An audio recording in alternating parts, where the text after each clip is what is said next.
अर्जुन भाग 3 प्रेम, संघर्ष आणि बदलाची सुरुवात. मागच्या भागात आपण पाहिलं अर्जुन आतून बदलू लागला होता. अपमानाने त्याला तोडलं नव्हतं तर घडवलं होतं. आजही तो सकाळी लवकर उठला. खिडकीतून येणारा मंद प्रकाश त्याच्या चेहऱ्यावर पडत होता. कधी काली तोच प्रकाश त्याला निरर्थक वाटायचा. पण आज आज त्याच प्रकाशात त्याला नवी आशा दिसत होती. तो बाहेर निघाला. नेहमीसारा खाच रस्ता, नेहमीसारखीच गर्दी. पण अर्जुन बदलला होता म्हणून जगही वेगळं वाटत होतं. कॉलेजच्या लायब्ररीत तो शांतपणे बसून अभ्यास करत होता. आजूबाजूला बरेच लोक होते, पण त्याचं लक्ष फक्त समोरच्या पुस्तकावर होतं.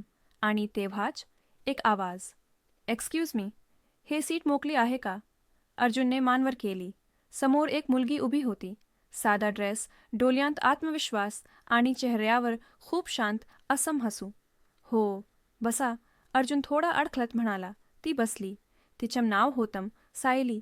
त्या क्षणी अर्जुनला काही वेगळंच वाटलं. पहिल्यांदाच कोणीतरी त्याच्याशी अगदी सहज बोललं होतं, कसलाही दिखावा न करता. काही वेळ शांतता होती. दोघेही आपापल्या कामात होते. पण ती शांतता ऑकवर्ड नव्हती. ती आरामदायक होती.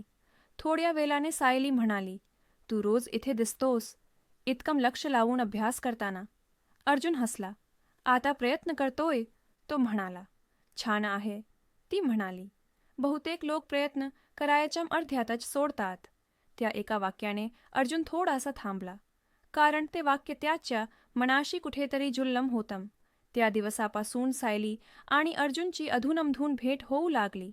कधी लायब्ररीत, कधी कॅम्पसमध्ये, तर कधी फक्त 2 मिनिटांच्या बोलण्यात. ती त्याला कधी बदलायला सांगत नव्हती. ती फक्त ऐकायची. आणि अर्जुनसाठी तेच खूप मोठं होतं.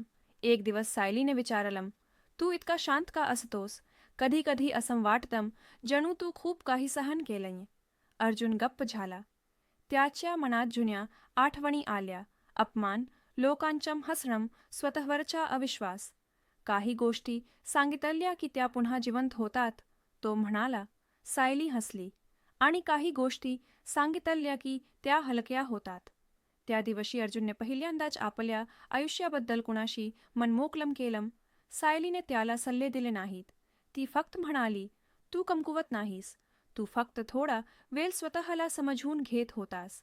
हे शब्द अर्जुनच्या मनात खोलवर रुतले. हळूहळू अर्जुन बदलत गेला. आता तो फक्त स्वतःसाठी मेहनत करत नव्हता, तर कुणीतरी आहे जिला त्याच्यावर विश्वास आहे, ही भावना त्याला अधिक मजबूत करत होती. पण आयुष्य इतकं सोपं नसतं. कॉलेजमध्ये काही लोकांना हे बदल पचलं नाही. कुणीतरी कुजबुजायला लागलं, "हा अर्जुन आता मोठा बनतोय का?" एक दिवस जाणून बुजून त्याचा अपमान करण्यात आला. त्या क्षणी जुन्या अर्जुन सारखं गळून पडणं सोपं होतं. पण अर्जुन शांत राहिला.